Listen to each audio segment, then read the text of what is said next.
제가 공부를 해오면서 이 신 앞에서 제가 겸허해진다는 거, 내가 낮아진다는 거, 그것이 얼마나 중요한가를 제가 느꼈어요.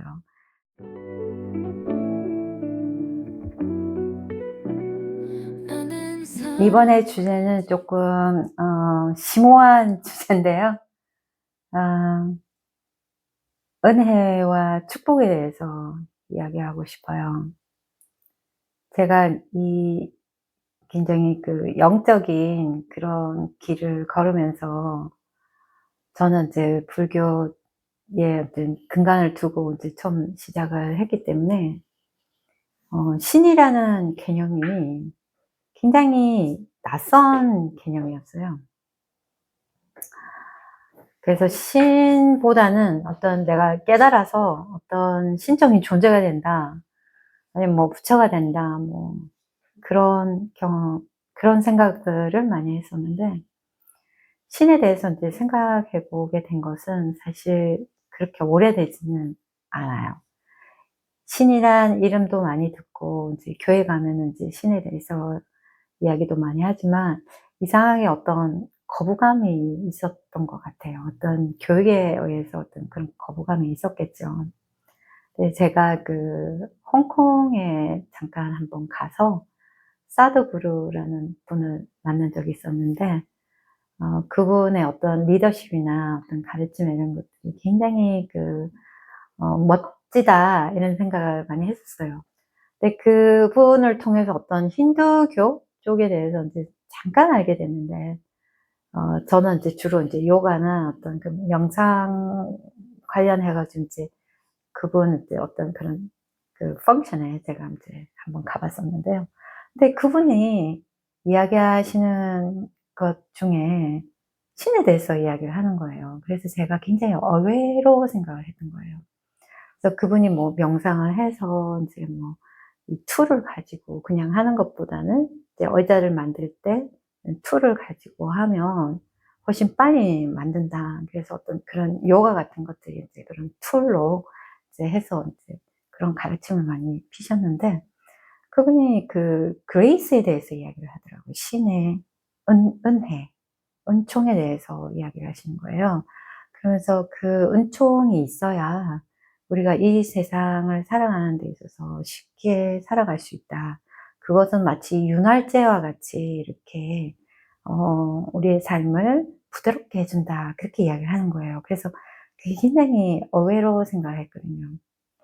그리고 제가 어렸을 때 생각나는 것은 저희 할머니가 굉장히 독실한 불교 신자였었는데, 제 방에 항상 이런 큰 족자가 있었어요. 그러면 관세음보살님이 이렇게 서 계시면 이런 호리병 같은 거를 들고, 이렇게 밑에 동자승이 굉장히 이렇게 두 손을 모으고 이렇게 관세음보살님을 이렇게 쳐다보고 이렇게 기도를 하고 있으니까, 관세음보살님이 그 호리병에다가 이렇게 해서 물을 이렇게 해서 그 동자승한테 이렇게 내려주는 거예요. 축복의 어떤 그런 거를. 그래서 그런 이미지를 항상 보고 자랐는데, 그걸 어떤 신이라는 어떤 개념하고는 제가 별로 이제 연관 짓지는 않았었거든요. 근데 제가 그 세상을 주유하고 이렇게 한 바퀴 이렇게 돌고 돌아와서 사실은 제가 만나게 된 거는 신이라고 볼 수도 있어요. 신의 모습이라는 거는 저는 인간적으로 생각하면 알 수가 없다라고 생각하거든요. 근데 신의 모습이 드러나는 때는 나의 에고가 죽을 때 드러난다고 생각을 합니다.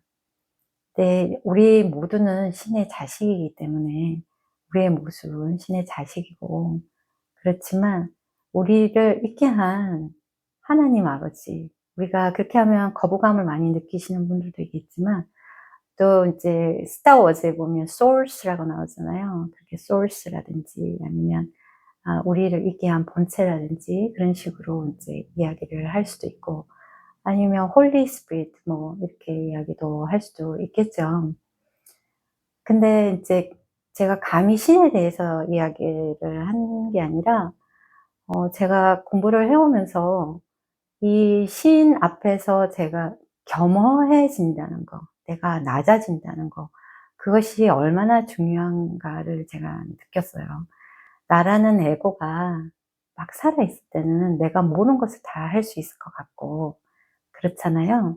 근데 사실은 그 에고라는 거는 어떻게 보면은 우리를 신과 연결시켜 주는 데 있어서의 어떤 방해꾼이라고 보실 수는 있어요. 에고 자체가 문제가 있는 거는 아니에요. 우리는 에고를 가지고 우리가 경험하는 이런 툴로 갖고 있는 거지, 내가 근데 에고라고, 나 자신이 육체가 나라고 생각했을 때는 그 신과 소통하는 그 문이 닫힐 수밖에 없거든요. 근데 그 그레이스를 제가 느낀 거는 제가 굉장히 어려운 순간들을 지날 때 느끼게 되었어요. 제가 너무 어렵고 힘들 때 이만하면 되지 않았나 하는 그 순간에 사실은 좀 더 밀어버리더라고요. 그게 제가 그렇게 한 거죠. 제 자신이 이 정도라고 생각했는데 그 이상의 어떤 그거를 넘어서게 되더라고요. 그래서 우리는 이 세상을 살아가는 데 있어서 세상을 어떻게 하면 잘 살까, 이것보다는 사실 궁극적인 목표는 초월적인 내가 되는 거예요. 무엇이든지 초월하는 거예요. 이 세상 속에서 사는 것이 아니라 초월적인 내가 되는 게 목표거든요. 그래서 그 은혜라는 것은 제가 느꼈을 때 주어지더라고요.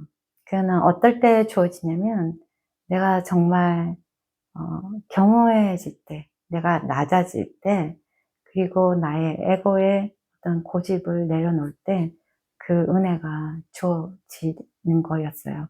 그래서 그 은혜가 주어졌을 때는 어떻게 표현할 수 있냐면은 부처님이 비유하셨듯이 이 언덕에서 저 언덕에 갈 때 이렇게 물을 지나야 되잖아요.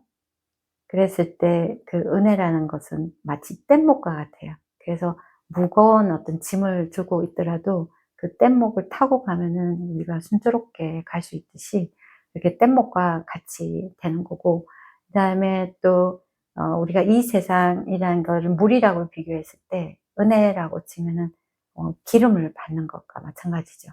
그래서 기름은 물과 함께 있지만 그 물에 섞이지 않고 물 항상 위에 있잖아요. 그래서 젖지도 않고 힘들지도 않아요. 그래서 그렇게 초월적인 상태로 갈 수 있게 해주는 게 저는 은혜라고 생각을 하는데, 오늘은 시간이 짧아서 여기까지 이야기를 하겠습니다. 그렇지만 그 실제적으로 제가 그 은혜를 어떻게 받게 됐나, 그리고 그 은혜는 어떻게 오는가에 대해서, 그리고 우리가 축복을 하고 나는 다른 사람들을 위해서 기도할 때 그것이 어떻게 영향을 미치는지, 그런 거에 대해서는 다음 편에서 이야기해 드릴게요. 감사합니다.